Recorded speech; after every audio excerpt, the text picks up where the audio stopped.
me log comme client. Décider plus tard, ça on verra après. Voilà. Donc je suis sur en fait un log où le client a déjà 3 applications. On voit qu'il a le nom des applications, les langages, les versions, le statut pour savoir si l'application est déjà publiée, si elle est en cours d'approvement chez nous, etc. etc.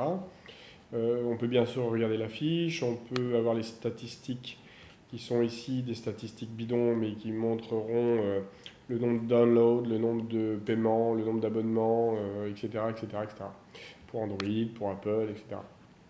Le client peut aussi gérer au début l'accès, login, mot de passe qu'il va devoir nous communiquer sur les stores pour qu'on puisse après publier ces applications.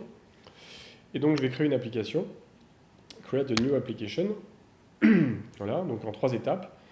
D'abord le nom de l'application, donc par exemple je vais l'appeler One TV, on va s'amuser un peu. Le langage, ça va être une application qui va être en anglais, voilà, donc ça sera pour après, s'il y a du surf, etc., quel texte est utilisé. Le nom du client est déjà inscrit évidemment parce que je suis logué. Ensuite j'ai les keywords, donc là je vais mettre par exemple chaîne TV, sport, musique, etc. Description, le meilleur des chaînes TV. Ça c'est donc le descriptif qui sera aussi à reprendre sur le store. Promotional text, je vais reprendre la même chose pour l'instant pour la démo, voilà. Et ensuite les images, donc je peux paramétrer et configurer mon application. Donc l'icône qui sera visible donc sur le bureau des smartphones.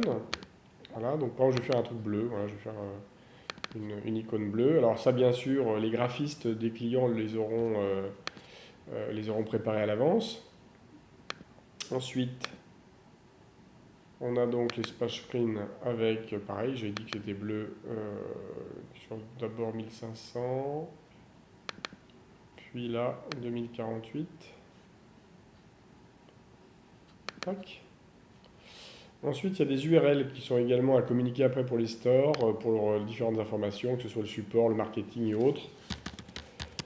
Donc là, par exemple, je vais mettre mobivas.com/OneTV, je vais mettre la même chose partout, mais ça pourrait être évidemment une URL différente, et on recopiera ces URL ensuite dans le store. Voilà, il y a aussi pour la vidéo promotionnelle, et je fais Save pour sauvegarder la première étape. Pour passer ensuite à l'étape numéro 2, où là, je vais donc créer le choix des rubriques, des catégories et quelle chaîne je mets dans les catégories.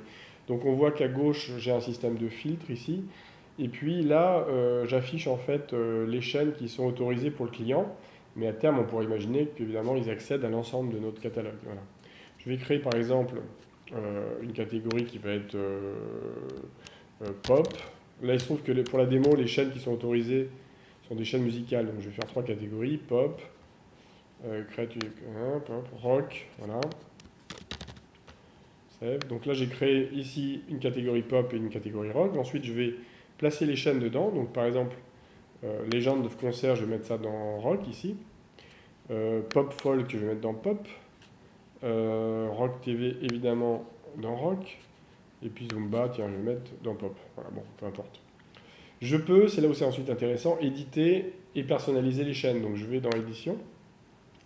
Ici, on voit que l'original logo, c'est celle-ci, mais si je veux changer mon logo et pour appeler la chaîne autrement, je vais mettre évidemment une image différente. Donc ça, je vais pouvoir browser et changer l'image du logo aux dimensions qui sont déterminées ici.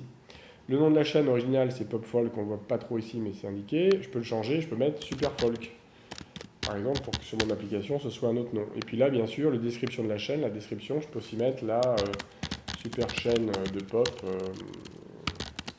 Voilà. Tout ça, je le sauvegarde et je peux évidemment faire la même chose pour chacune des autres chaînes. Quand j'ai fait tout ça, donc là on voit bien que sur l'application finale, j'aurai donc là 2 catégories plus l'ensemble des chaînes. Je peux donc continuer. Donc je fais Continue pour aller à la phase numéro 3 qui est donc la création des tickets, enfin en tout cas des modes de billing. Donc Android à gauche, Apple à droite. Je vais éditer pour Android. Là, c'est le nom qui apparaîtra sur le disclaimer de l'application, donc votre abo hebdo, par exemple. Et je décris donc, ce que c'est que l'abo, donc toutes les chaînes disponibles, etc. Bon, donc là, je mets un peu n'importe quoi. Comme c'est hebdo, je vais mettre, bon, là, en l'occurrence, sur Android, j'ai pas hebdo, donc j'ai votre abo mensuel, parce que sur Android, on ne peut pas avoir d'hebdo. Je vais mettre le prix, 6,99 que je décide de mettre.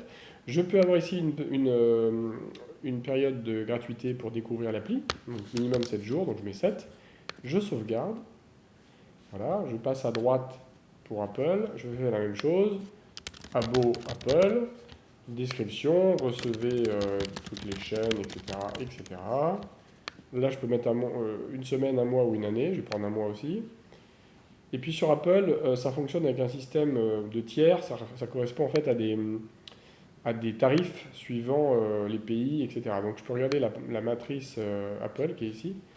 Voilà, et là je vois que j'ai des tiers et puis en fonction des pays et des zones dans lesquelles je me trouve, les prix seront donc appliqués en fonction du tiers que je choisis. Donc je vais prendre un tiers, par exemple un tiers 3, là, un tiers 3, pour le prix sur Apple. Voilà, pareil, une période d'essai, oui ou non, là je vais mettre une semaine, je sauvegarde.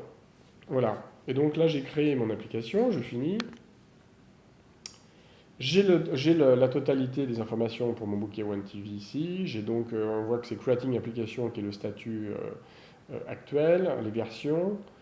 À droite, les récapitulatifs des abonnements que j'ai. À gauche, ce qui sera donc vu comme l'icône sur les smartphones.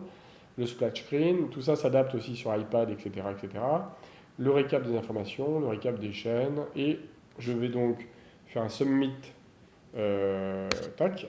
Voilà. Et là, dans ce cas-là, une notification va partir par chez Mobibase en disant voilà, tel client a donc une application à éditer et à envoyer sur les stores. Voilà.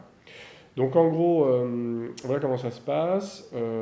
Donc du côté du client Mobibase, en gros, il y a mes applications. Voilà, on voit que One TV, là, que j'ai remis avec une icône bleue, est en cours. Wait Mobibase Approvement. Il y en a d'autres qui peuvent être publiés en attente d'être sur le store, d'autres qui sont sur le store, etc., etc. Donc on voit qu'un client va pouvoir facilement éditer et personnaliser autant d'applis qu'il souhaite avec nos chaînes. Voilà. Création, on a vu que les comptes étaient les comptes sur les stores. Voilà. Donc je vais vous montrer ensuite ce qui se passe du côté de l'admin Mobibase. Voilà, je vais me déconnecter et arrêter.